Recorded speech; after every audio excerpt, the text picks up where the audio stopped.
Hello students, 13.1 question number 6. A medicine capsule is in the shape of a cylinder with two hemispheres stuck to each of its ends.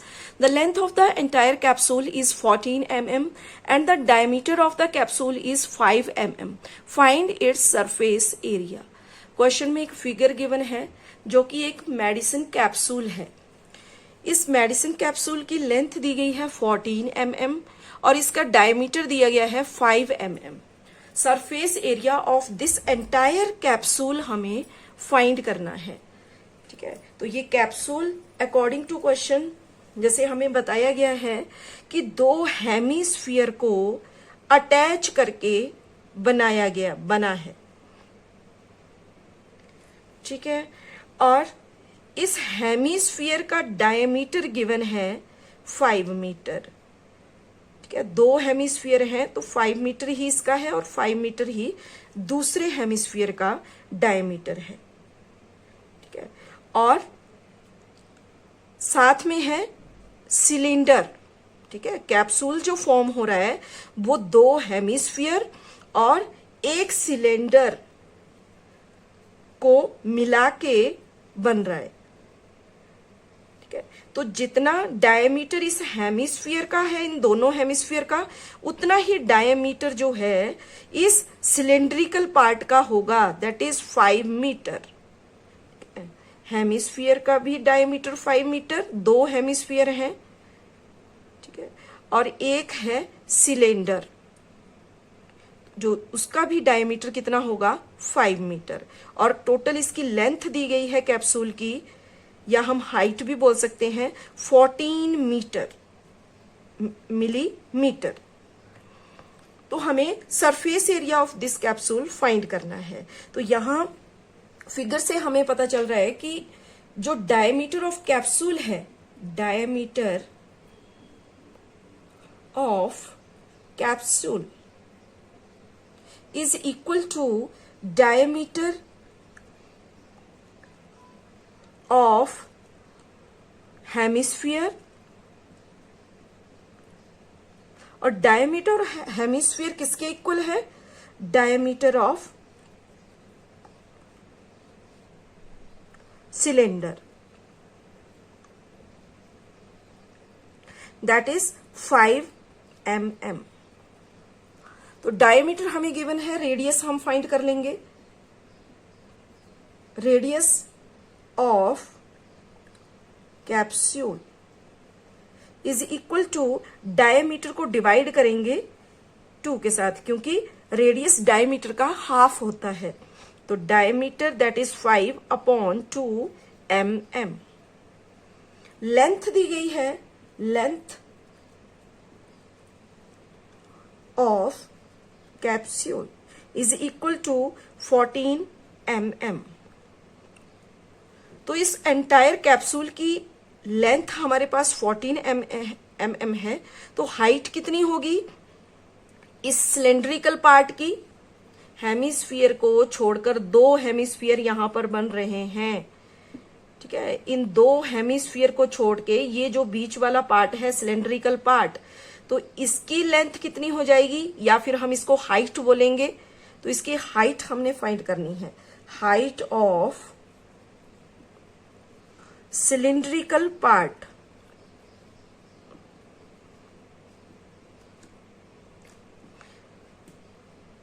तो इसकी height के लिए,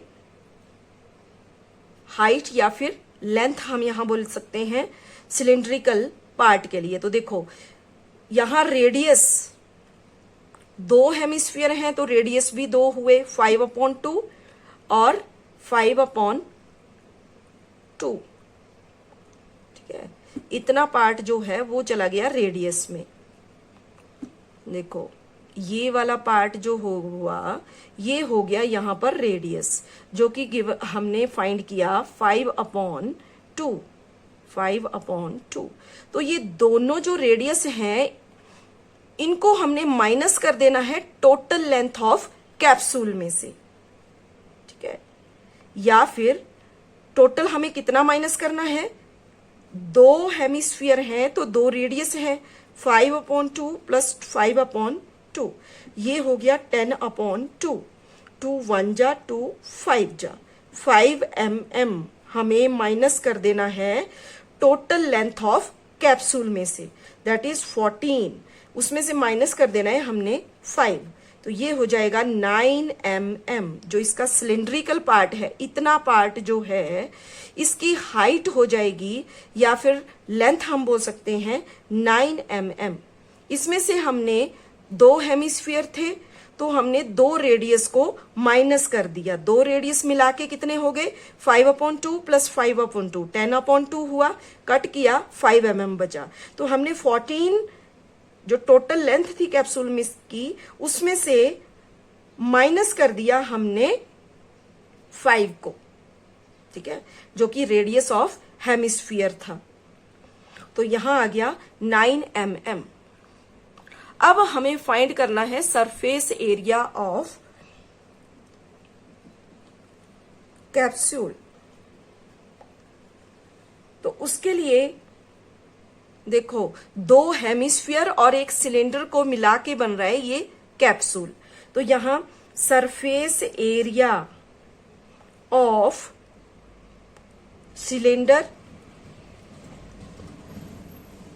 जिसके लिए formula होता है 2πr/h plus surface area of hemisphere,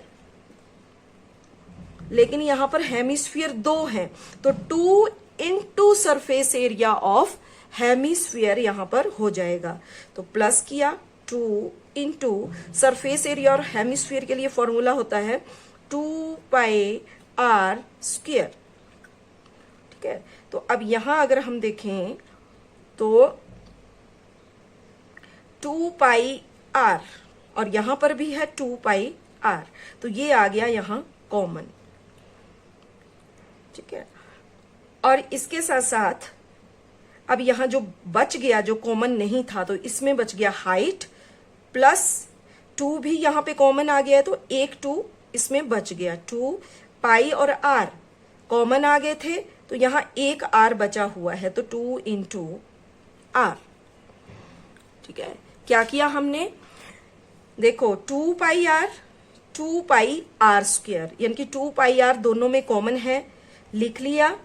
उसके अलावा 2 भी कॉमन था, ठीक है, 2πr कॉमन ले लिया। अब इसमें बच गया जो कॉमन नहीं था, हाइट प्लस एक 2 कॉमन आ गया था, दूसरा 2 हमने यहां लिख लिया। यहां 2π भी कॉमन था, एक r भी कॉमन था, लेकिन इसमें स्क्वायर में है तो जो एक्स्ट्रा r है वो हमने यहां पर लिख लिया। नेक्स्ट स्टेप में वैल्यूज पुट कर देंगे। 2 इंटू पाई के लिए आ गया 22/7 इंटू r रेडियस है 5/2, ब्रैकेट में हाइट ऑफ सिलेंडर है 9 plus 2 into r, 2 into radius है 5/2, ठीक है। अब नेक्स्ट स्टेप में जो कट हो रहे हैं उनको कट कर देंगे, 2 से 2 कैंसिल हो गया और यहां बच गया 22/7 मल्टीप्लाई 5 और ब्रैकेट में बच गया, यहां देखो 9 आगे प्लस 2 से 2 कैंसिल हो गया 5, ठीक है। तो इतना करने पर 22/7 मल्टीप्लाई 5 और ब्रैकेट के लिए भी हमने यहां मल्टीप्लाई लगा लिया, 9 प्लस 5 हो गया 14, 7 1 जा 7 2 जा कट हो गया। अब यहां बच गया 22 मल्टीप्लाई 5 2 जा 10, तो ये हो गया 220 mm square surface area of entire capsule, और यही यहां पर हमारा आंसर हो जाएगा। Thank you.